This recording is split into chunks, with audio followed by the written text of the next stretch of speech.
जय सनातन दोस्तों, आज हम शिव पुराण के दूसरे खंड विद्येश्वर संहिता के 22वें अध्याय का अध्ययन करेंगे। तो चलिए प्रारंभ करते हैं। 22वां अध्याय। शिव नैवेद्य और बिल्व महात्म्य। ऋषि बोले, हे सूत जी, हमने पूर्व में सुना है कि शिव का नैवेद्य ग्रहण नहीं करना चाहिए। इस संबंध में शास्त्र क्या कहते हैं, इसके बारे में बताइए तथा बिल्व के महात्म्य को भी स्पष्ट कीजिए।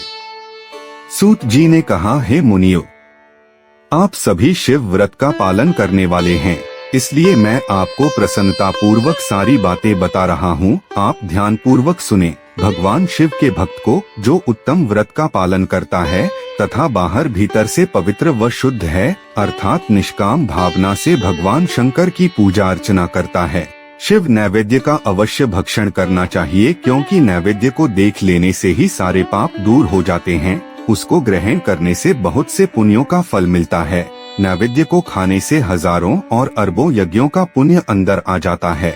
जिसके घर में शिवजी के नैवेद्य का प्रचार होता है, उसका घर तो पवित्र है ही, बल्कि वह साथ के अन्य घरों को भी पवित्र कर देता है।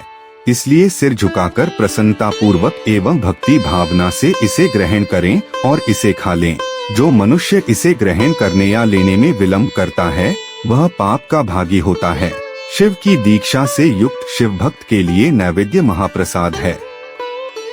जो मनुष्य भगवान शिव के अलावा अन्य देवताओं की दीक्षा भी धारण किए हैं, उनके संबंध में ध्यान पूर्वक सुनिए। ब्राह्मणों, जहाँ से शालग्राम शिला की उत्पत्ति होती है, वहाँ उत्पन्न लिंग में रसलिंग में, पाषाण, रजत तथा सुवर्ण से निर्मित लिंग में, देवताओं तथा सिद्धों द्वारा प्रतिष्ठित लिंग में, केसर लिंग, स्फटिक लिंग, रत्न निर्मित लिंग तथा समस्त ज्योतिर्लिंगों में विराजमान भगवान शिव के नैवेद्य को ग्रहण करना चांद्रायण व्रत के समान पुण्यदायक है।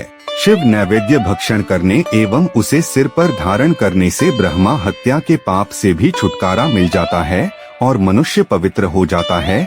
परंतु जहाँ चांडालों का अधिकार हो, वहाँ का महाप्रसाद भक्ति पूर्वक भक्षण नहीं करना चाहिए। बाणलिंग, लौह निर्मित लिंग, सिद्धलिंग उपासना से प्राप्त अर्थात सिद्धों द्वारा स्थापित लिंग, स्वयंभूलिंग एवं मूर्तियों का जहाँ पर चंड का अधिकार नहीं है। जो मनुष्य भक्ति पूर्वक स्नान कराकर उस जल का 3 बार आचमन करता है, उसके सभी कायिक, वाचिक और मानसिक पाप नष्ट हो जाते हैं।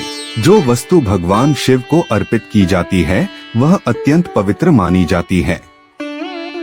ऋषियों, बिल्व अर्थात बेल का वृक्ष महादेव का रूप है। देवताओं द्वारा इसकी स्तुति की गई है। तीनों लोकों में स्थित सभी तीर्थ बिल्व में ही निवास करते हैं, क्योंकि इसकी जड़ में लिंग रूपी महादेव जी का वास होता है। जो इसकी पूजा करता है, वह निश्चय ही शिव पद प्राप्त करता है। जो मनुष्य बिल्व की जड़ के पास अपने मस्तक को जल से सींचता है, उसे संपूर्ण तीर्थ स्थलों पर स्नान का फल प्राप्त होता है। बिल्व की जड़ों को पूरा पानी से भरा देखकर भगवान शिव संतुष्ट एवं प्रसन्न होते हैं। जो मनुष्य बिल्व की जड़ों अर्थात मूल भाग का गंध, पुष्प इत्यादि से पूजन करता है, वह सीधा शिवलोक जाता है। उसे संतान और सुख की प्राप्ति होती है। भक्ति पूर्वक पवित्र मन से बिल्व की जड़ में दीपक जलाने वाला मनुष्य सब पापों से छूट जाता है। इस वृक्ष के नीचे जो मनुष्य एक शिव भक्त ब्राह्मण को भोजन कराता है, उसे 1 करोड़ ब्राह्मणों को भोजन कराने का फल मिलता है। इस वृक्ष के नीचे दूध घी में पके अन्न का दान देने से दरिद्रता दूर हो जाती है।